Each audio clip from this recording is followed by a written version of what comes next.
guys, I'm Sandy with S&T Provision. So today I'm going to show you guys a really great meal with a beef tenderloin that I picked up from S&T. Okay, so we got our butcher's twine as well as our beef tenderloin. So we're going to go ahead and we're going to tie it up so that we can get it in the oven.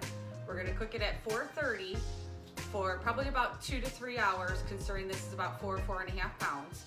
We want to make sure we tie it first because we want the whole thing to cook at the same time and to be the same desired doneness of what you're looking for. If you're looking for a rare, you're going to pull it when the internal temperature reaches anywhere between 115 and 120. Or for a medium rare, you're looking for a 120, 125 internal temperature. We're going to go ahead and we're going to go underneath about 2 to 3 inches from the end. And we're going to go ahead and we're going to tie it a knot and make sure it's tight so that the whole thing kind of squeezes together. So go ahead and we'll grab another one. We're going to go a little bit farther down from there, about an inch or so.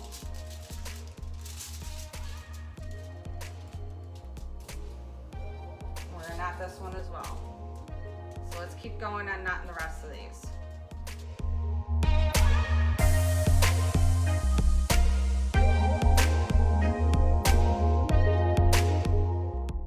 Okay, so we have all of our knots done, so now we're just going to go through and we're just going to trim off this last little bit of the butcher's twine.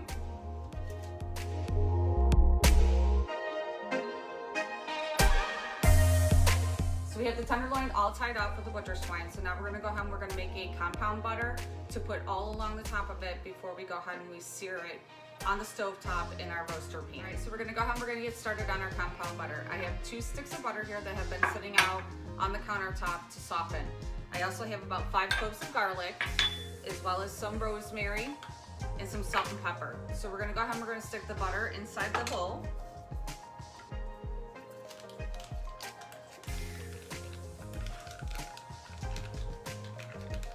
So the best way to get the garlic out of that plastic papery shell that it comes in is you're gonna sit it down on your board, you're gonna put your knife on top, and you're gonna hit it with the palm of your hand down here really hard to where it will kind of pretty much just break apart. So we'll start with that.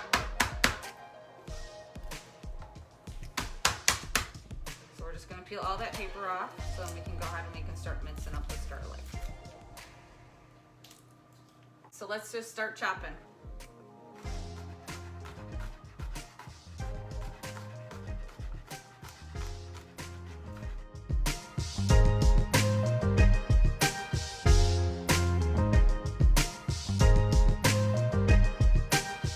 So we have all of the garlic all minced up, so we're going to go ahead and we're going to add it into the butter bowl.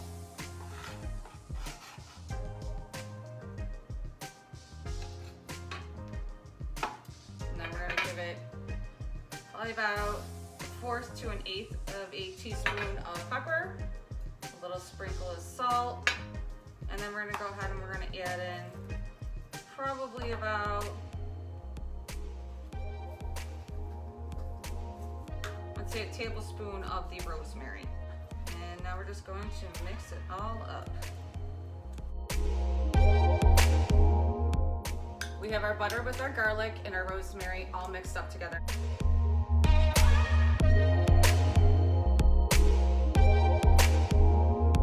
So we have our beef tenderloin slathered with all that yummy, buttery, garlicky goodness. So we're gonna go ahead and we're gonna put a little bit of olive oil in the bottom of our roaster pan.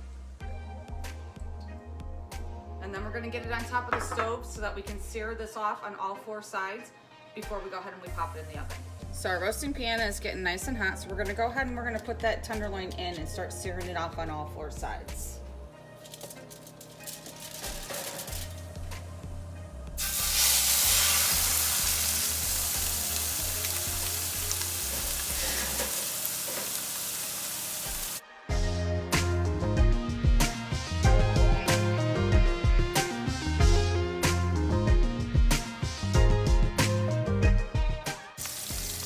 We're just going to keep turning this for all 4 sides to make sure that this gets nice and golden brown on the outside, and then we're going to put this in the oven on 430 for probably about 2 hours.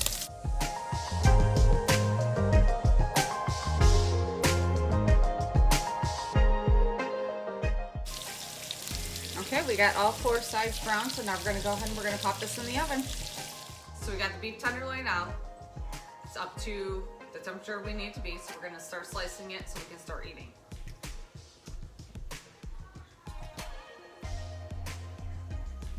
slice it down the middle. So we got it looking exactly where we want it. So now we're gonna go ahead and we're gonna cut off that butcher's twine.